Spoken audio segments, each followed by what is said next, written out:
Today I'm going to be talking about one of the coolest concepts that I have seen for Clash of Clans in a very long time. These concepts actually are a little bit old, but I haven't seen them in circulation a lot, so I thought I would bring this out to you guys so you guys could talk about it and enjoy. Just a disclaimer though, none of this is from Supercell. This is not official update information or leaks. This is just game feedback, and it qualifies as game feedback under the Supercell fan content policy. And of course, Supercell is free to do anything that they want to do with this content. Okay, so big shout out to Prester on Reddit who actually made these concepts, so go ahead and show him some love, guys. He basically made some of the best artwork that I have ever seen for Clash of Clans concepts. And the first thing that we have right here is the Enchanted Tree, which is a brand new troop concept that he made for Clash of Clans. Now, straight off the bat, guys, look at the artwork. It is so dope. Look at this tree. It is so dope. I mean, it is an amazing looking tree, and it honestly, I would love to see something like this in the game. But let's go ahead and take a look at the stats and how it handles itself. It does some good damage as well as a little bit of damage over time and slowing effect, which is really awesome. On top of that, it only takes 10 housing space, so it is kind of like a witch in that sense where it is really useful. But one of the coolest things about this entire concept, guys, is the lore and the story behind this troop. So why don't we go ahead and take a look at that and start reading it for ourselves. The description says, living for many years, hiding in plain sight, the Enchanted Trees have finally made themselves known. The Enchanted Tree's favorite thing is bombarding buildings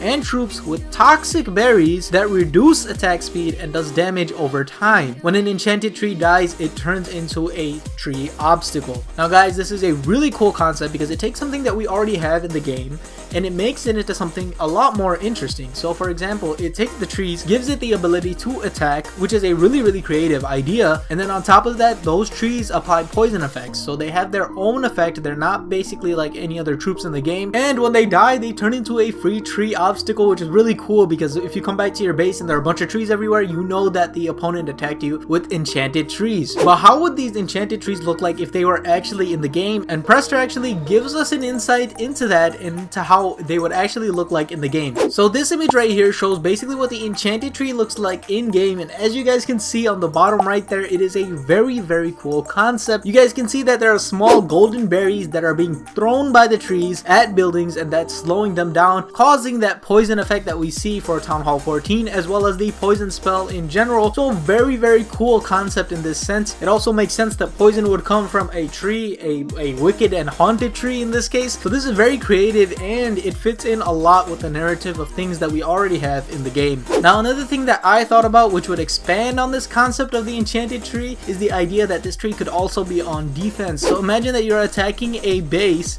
and all around the base there are trees, but you don't know which ones are the enchanted trees. There might be 5 of them that are just enchanted and the rest of them are normal, and it becomes like a hidden Tesla game where you kind of have to predict these are what the enchanted trees are. And you guys might be thinking that, well, the attacker is going to basically destroy those trees the moment they deploy their troops, but they won't, because what if the enchanted trees were invisible? That's right, they are invisible, and they still have the poison and slowing effect. So what does this do basically? It basically makes it so that you might cause a time fail or critical damage to a very important unit in the beginning, so that your opponent falls into trouble early into the attack. But those are just my thoughts on the concept. Let me know what kind of concepts you guys think that this Enchanted Tree could add to the game. Huge shout out to Prester for this. But we're gonna have to shout out Prester another time because he brought another concept that is completely fire into the game. Some really great artwork and something that I really wanted to show you guys. And this concept is the Witch Tower. Now, you guys already know that we have a Wizard Tower in the game. The Wizard Tower is a really awesome defensive building, but what if we had a Witch Tower? That is right, guys. You guys can see on the screen right now, there is a witch on top of a floating rock, and there are skeletons that are coming out of that. So they're coming down and of course interrupting the attack. So why would you ever have something like this? Does it have any benefit? Those skeletons don't have any health at all. Well, if you think about it, one of the most deadly traps right now that you can have in the game is the skeleton trap. The skeleton trap is really effective around single target infernos and scatter shots. Defense targeting troops can't even deal with the skeleton traps, and then on top of that, you have heroes like the Royal Champion that get really easily distracted by the skeleton trap. And as you guys could imagine, this Witch Tower would cause a huge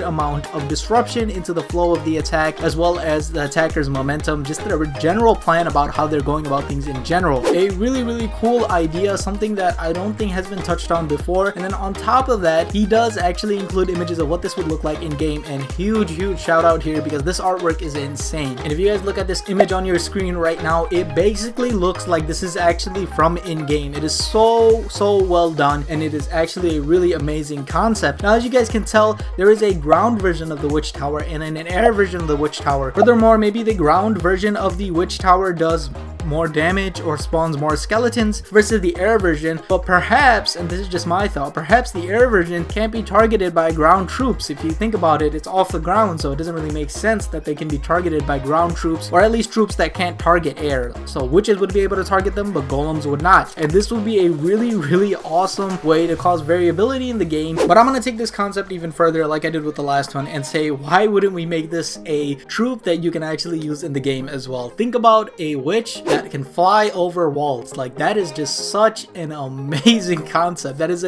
something that I think everybody would just love using. A bunch of golems, and then you have flying witches behind them. I mean, it just sounds OP because it is, right? It's OP, and the housing space would have to be like 20, but I think everybody would love using them because that is how amazing this troop concept really is, and that's how I would also extend on this. But once again, don't think that these things are actually coming to the game. They are just concepts. They're just ideas and game feedback from people. Let me know what you guys think about them, your feedback. Let's see if we can come up with a super cool idea. I can do the artwork for it, but I want to see what kind of ideas you guys come up with. And if you're thinking right now that you love this concept, if you love these concept videos, and you just want to know more about different ideas people have of things that could come into the game, then you guys should check out this concept right here of the trade boat. And if you like hero concepts and concepts of different types of heroes that we could get in the game, then you guys should definitely check out this video right here that talks about the princess as a hero in Clash of Clans. I hope you guys enjoyed, and I'll see you guys in the next one.